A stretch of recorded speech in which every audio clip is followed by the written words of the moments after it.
Монголын багш эмчнэр 2025 оны турш цалин хөлсөө нэмүүлэх шаардлага тавьж, ажил хаях хүртэл тэмцлийн хэлбэрийг сонгож, эцэст нь багшийн цалинг 2026 оны 1-р сараас эхлэн 50%, 2027 он гэхэд 3.5 сая төгрөгт хүргэх, харин эмч эмнэлгийн ажилтнуудын цалинг 2026 оны 1-р сараас 30%-аар нэмэгдүүлж, энэ ондоо багтаан 75%-аар нэмэгдүүлэх шийдвэрт хүрсний эцэст байдал нэг хэсэг намжаад байсан юм. За гэтэл 1-р сараас эхлэн нэмэгдэл цалингаа авахар баярлаж байсан багш эмчнэр нэмэгдээгүй цалингаа хараад дахин тэмцэхээс өөр аргагүй хүрснээ зарлалаа.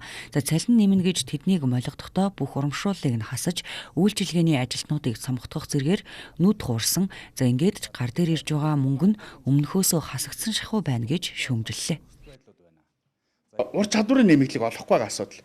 Цалин шингээсэн гэж хэлсэн асуудлаас болж одоо энэ нөгөө үүсэж байгаа энэ 50% нэмэгдэл өмнө нь авч ирсэн үр дүнгууд бол бүгд одоо ингээ хасагджээ гэдгийг бол ирүүлж байна. Ингээд цаашдаа боловсрол шинжилгээ ухааны салбарын цалин үс 50% нэмсэмш гэсэн шаардлага нь бол одоо өнөөдрийн байдлаар юу бий болгоч вэ гэхээр өргөн хэрэглээний бараа бүтээгдэхүүн нь өсчлөө. За мөн цалин үс хамтын гэрээнд зааснараа буухгүй болоод өөрс нь ахаад нөгөө зээлтэй хүмүүсийн банкны өр нь ингээд хувилагдаа нэмэгдчихлээ. Ийм нөхцөл байдлуудыг одоо та бүгдэд бол танилцуулъя гэж бодсон. За тэгээ гишүүн болон нийгмийн баталгааны болон цалин өсний төлөө эцсийн хүртэл явхаа албан ёсоор боловсрол шинжилгээ ухааны үдшийн холбооноос мэдэгдэж байна. 8 сарын 1-ээс одоо сар бүр 9%-аар нэмэх нэмэгдлийг бол одоо нэмэгдсэн цалингаас биш өмнө нь авч байсан үндсэн цалингаас тооцож олгоно гэсэн ийм л тохиролцоонд хүрсэн байгаа. Гэтэл засгийн газар одоо цалин нэмэхдээ яасан бэ гэхээр одоо ерөөсө бүх нэмэгдлүүдийг өмнөх авч байсан үндсэн цалингаас нь тооцно.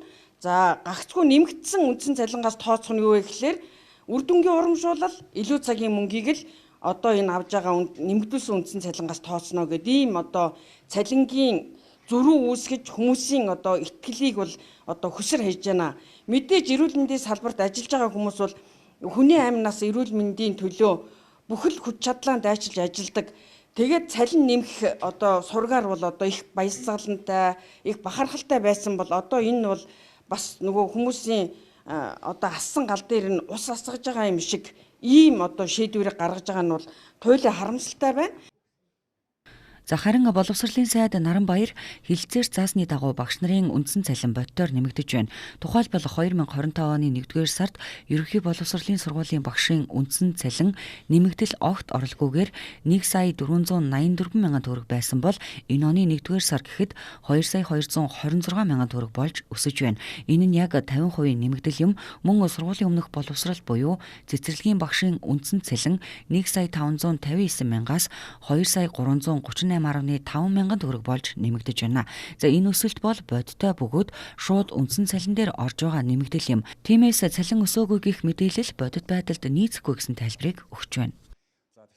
Нэмэгдэл хөлс бол илүү цагийн хөлс гэж орж ирдэг. За мөн одоо анги даалт, кабинетийн за нөх төлбөр гэж. Нөх төлбөр гэдэг нь та бүхэн бол унаа хоол гэж ойлгоорой. За энэ дундчлаад 107 мянган төгрөг олгочихсон.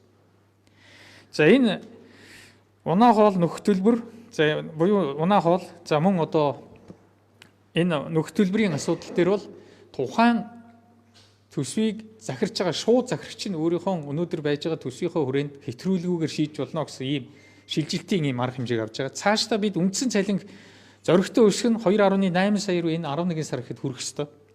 Үндсэн цалин. За энэ тохиолдолтууд ингэ явж байгаад энэ бодиттой одоо өсөлт нь бол үндсэн цалин дээрээ гараад элдв энэ нөхөх одоо төлбөр гэдэг юм уу ийм зүйлүүдийг үндсэн цалинд нь одоо шингээж ингэж явах ийм бодлого барьж байгаа. Энийгээ шулуух хэлий. Үндсэн цалиныг 70% та элдв нэмэгдлүүд нь 30% руугаа орж ирж энэ чинь эрүүл болно. Ялангуяа залуу багш нар орж ирээд эхний 5 жил ямар нэгэн нэмэгдэл авдаггүй. Ийм үед бол цалин хэд бага байгаа учраас багшлахугаас 5 дахь жил дээр явж байгаа багш нар бараг 60% эзэлж байна.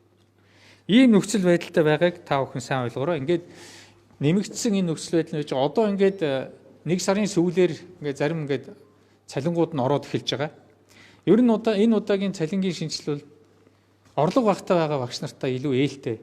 Ийм одоо орлого багтаа байгаа улсуудаа илүү ээлтэй, илүү одоо цалингийн өсгсөн. За мөн одоо бүгдээрээ цалингаа өсгсөн. Ийм л одоо шинжилшүү гэдгийг хэлье.